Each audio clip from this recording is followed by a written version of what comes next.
tiny and frail, born into the harshest of worlds. The struggle to survive in Gaza begins at birth. Dr. Assad walks us through the neonatal unit at Nasser Hospital in Khan Yunis. Here we have premature, underweight babies, he says. Some weigh just 1 kilo. In this hospital, they see malnourished mothers bearing malnourished children. Israel is not allowing anywhere near enough aid in. Medics are now warning baby formula is dangerously short. The lack of baby formula badly affects the health of the children, in particular newborns. The conditions they live in means the mothers are also malnourished and lack adequate food, so are unable to breastfeed their babies. All the hope and love invested in a newborn, overshadowed by the daily battle to keep them alive. There isn't enough food, and when you do find it, it costs a ridiculous amount. This baby is less than a month old and is already in the hospital. Why? There is no hygiene. It's so dirty and overcrowded in the camps. Feeding your family means fighting for food in this chaos. What chance for the weakest and most vulnerable at the aid distribution sites run by the Gaza Humanitarian Foundation, the new scheme backed by Israel and America that's largely replaced the UN.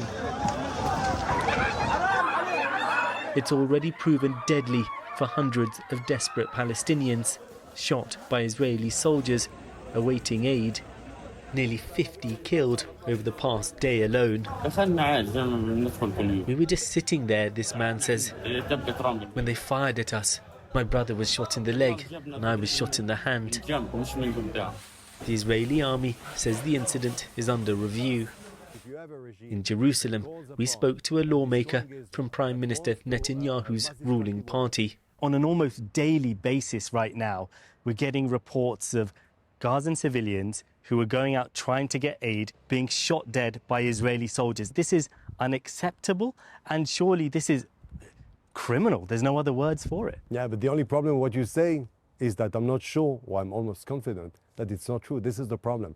But we're seeing the images. We're seeing the images of dead children, with all due respect, you know, right now, let me tell you something. Right now, as you know, Israel is at war. Tough war. We've got hostages still in Gaza.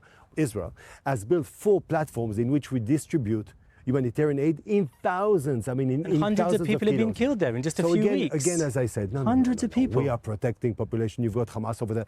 We're in a war that we did not want. But this is the most justified war in modern times that I know.